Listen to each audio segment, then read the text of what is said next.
Hai Fascination, kembali lagi dengan video YouTube Kata Dokdan. Dan seperti janji aku tadi, hari ini aku akan membahas tentang manfaat toner yang mungkin kalian nggak ketahui. Oke, nah sebelum kita bahas tentang manfaatnya, kita harus kenalan dulu dengan apa itu toner.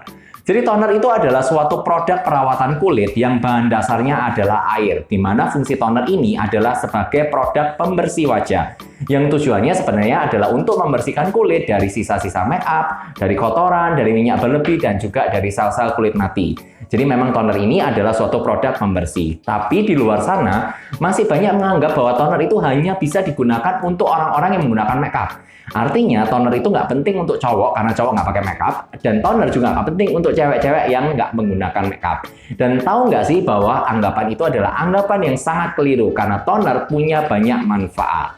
Nah, apa sih dok manfaat toner selain membersihkan makeup? Nah, banyak banget. Jadi manfaat yang pertama, fungsi toner adalah untuk mengangkat sel-sel kulit mati.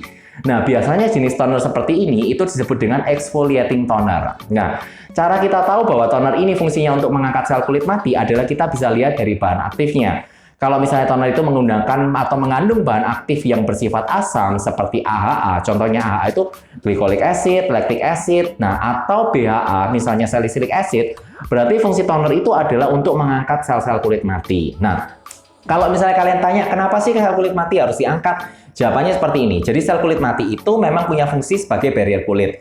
Tapi di satu sisi juga, dia itu juga punya fungsi yang negatif. Di mana dia akan membuat kulit kalian itu jadi lebih tebal, jadi lebih kasar, dan juga mungkin akan jadi lebih kusam.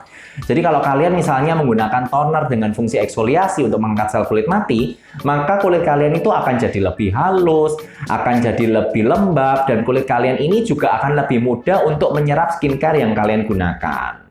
Kemudian fungsi toner yang kedua itu adalah untuk menenangkan kulit yang sensitif, di mana jenis toner seperti ini itu disebut dengan refreshing toner. Nah, untuk mengetahui apakah toner kalian ini termasuk toner refreshing toner ini, maka kalian bisa melihat dari bahan aktifnya. Biasanya bahan aktifnya itu adalah bahan-bahan yang dapat menenangkan kulit. Nah, contohnya adalah chamomile, bunga calendula, atau bisa juga ya hyaluronic acid, di mana produk-produk itu fungsinya adalah untuk menenangkan kulit yang sensitif. Jadi kalau misalnya kalian punya kulit yang gampang merah, jerawatnya meradang, atau kulitnya yang sangat kering, nah kalian cocok banget untuk menggunakan jenis toner yang seperti ini. Kemudian fungsi yang ketiga dari toner adalah untuk melembabkan kulit atau seringkali disebut dengan hydrating toner. Nah, biasanya toner yang fungsinya untuk melembabkan kulit ini itu bahan aktifnya adalah hyaluronic acid atau turunan dari AHA seperti citric acid, lactic acid, atau glycolic acid.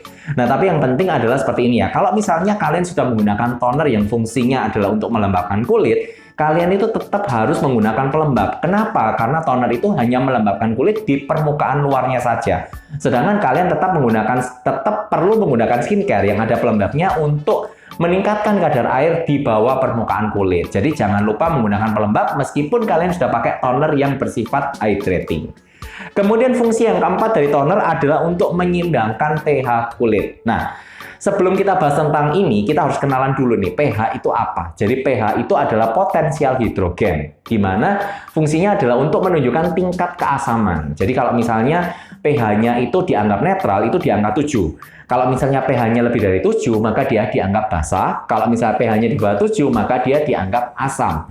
Nah, ternyata pH kulit manusia itu berdasarkan dari beberapa jurnal penelitian itu sifatnya adalah asam, yaitu kira-kira di angka 5, sekian. Nah, kenapa sih kok pH kulit kita itu harus asam?